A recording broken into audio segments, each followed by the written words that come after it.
السلام علیکم ورحمۃ اللہ وبرکاتہ۔ پیارے سامعین، پیارے ناظرین، آپ کا یہ خادم جنت کی 72 حوریں اس موضوع کے حوالے سے پارٹ نمبر 2 لے کر حاضر ہے۔ میں نے وعدہ کیا تھا کہ ایک پارٹ میں اس موضوع پر آپ کے روبرو ہوں گا، گفتگو کروں گا۔ پہلا پارٹ آپ نے ملاحظہ کر لیا ہوگا، اب یہ دوسرا پارٹ آپ حضرات کے سامنے پیش کر رہا ہوں۔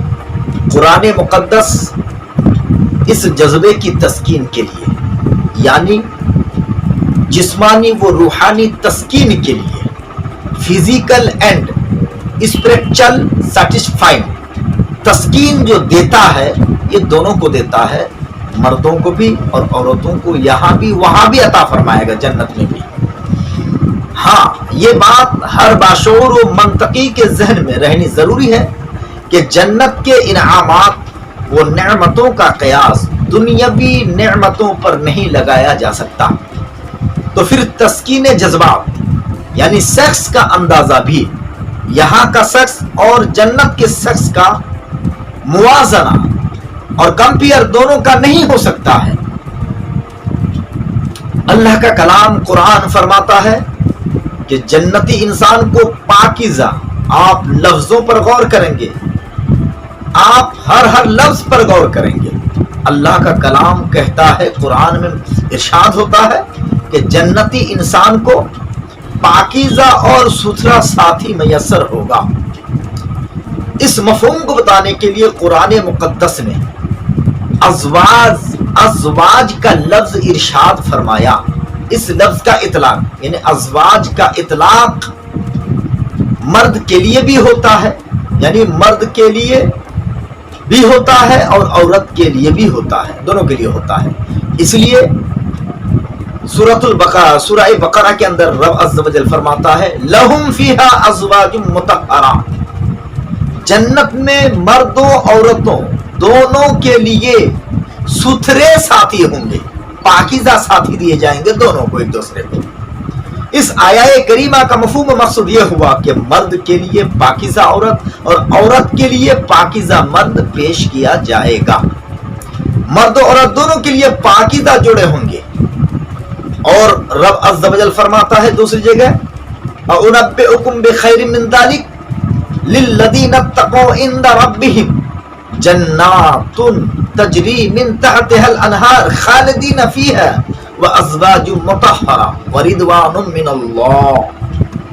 اے پیارے محبوب، تم فرماؤ، کیا میں تمہیں اس سے بہتر چیز بتا دوں پرہیزگاروں کے لیے؟ ان کے رب کے پاس جنت میں ہیں، جن کے نیچے نہریں رواں ہمیشہ ان میں رہیں گے، اور ستھرے جوڑے اور اللہ کی خوشنودی یہ پیش کی جائے گی ہر ایک پاکیزہ مرد کو اور ہر ایک پاکیزہ عورت کو۔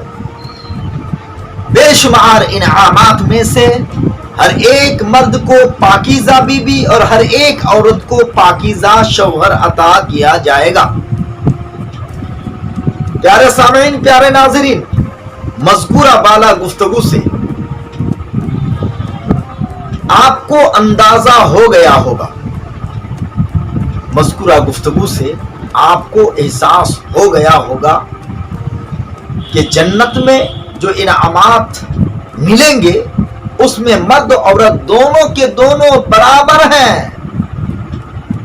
ایسا نہیں ہے کہ مردوں کو عورتوں کے مقابلے میں زیادہ اور عورتوں کو مردوں کے مقابلے میں کم، ایسا نہیں، بلکہ وہاں تو خواہشات کے مطابق نعمتیں دی جائیں گی۔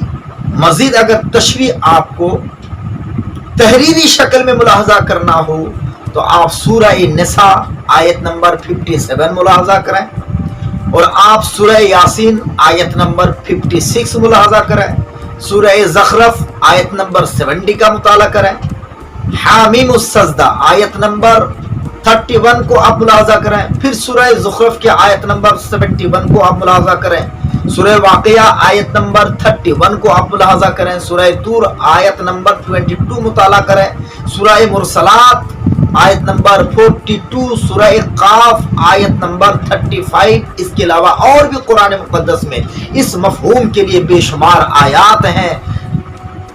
جو کثرت سے مطالعہ کے عادی ہیں اس موضوع کے حوالے سے انہیں مجھ سے بھی بہت زیادہ معلومات فراہم ہو سکتی ہیں۔ تو پیارے سامعین، پیارے ناظرین، جنت میں جنسی لذت و سرور کے جو اشارے قرآن مقدس نے ہمیں دیے ہیں وہ طبع انسانی اور نفسیات کے اعتبار سے ہے، نیچرل کے اعتبار سے ہے۔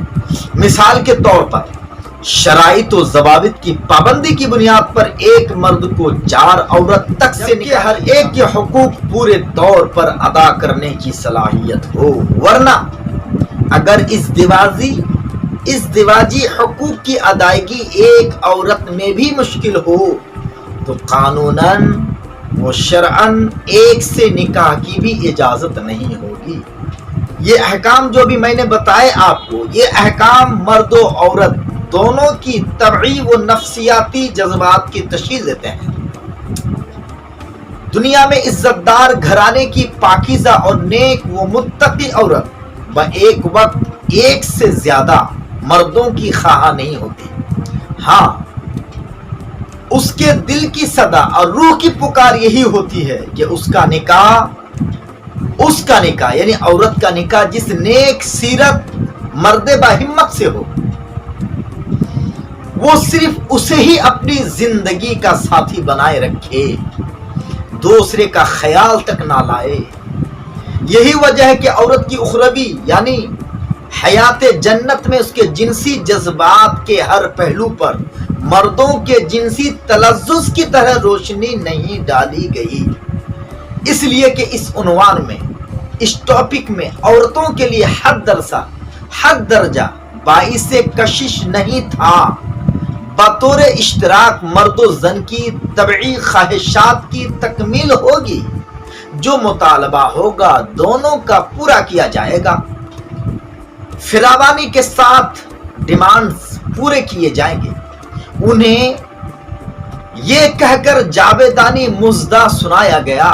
رب عز و جل ارشاد فرماتا ہے سورہ حامیم سجدہ آیت نمبر 31 کے اندر، میرا رب فرماتا ہے وَلَكُمْ فِيهَا مَا تَشْتَهِي أَنفُسُكُمْ وَلَكُمْ فِيهَا مَا تَدَّعُونَ۔ آخرت کی جنت میں تم دونوں جو چاہو گے تمہیں دیا جائے گا، ہر وہ دلی خواہش جو تم کرو گے پوری کی جائے گی۔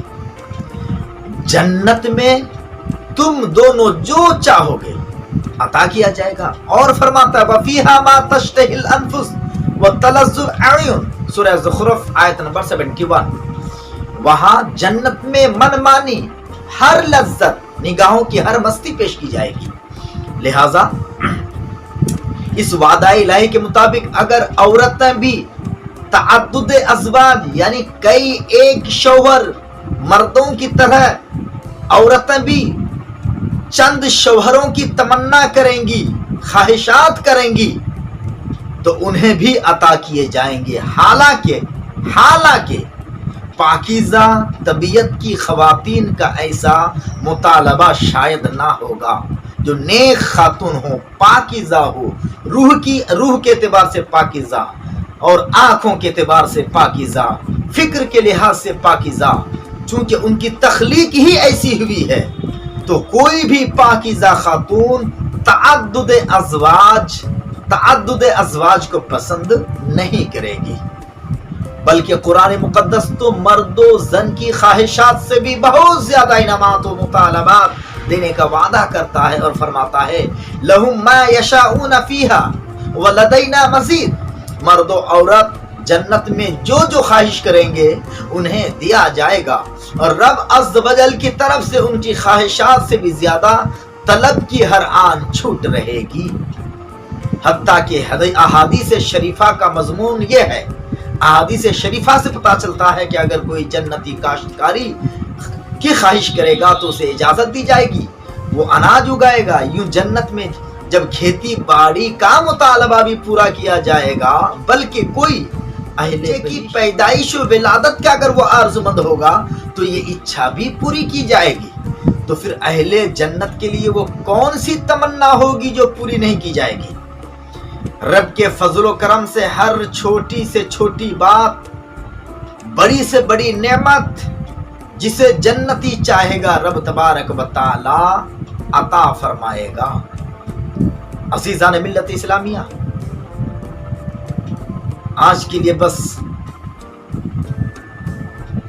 جنت کی حوریں 72 حوریں، اس عنوان کے حوالے سے یہ پارٹ نمبر 2 ہے۔ انشاءاللہ پارٹ نمبر 3 لے کر کے بھی یہ ناچیز آپ کی خدمت میں حاضر ہوگا انشاءاللہ۔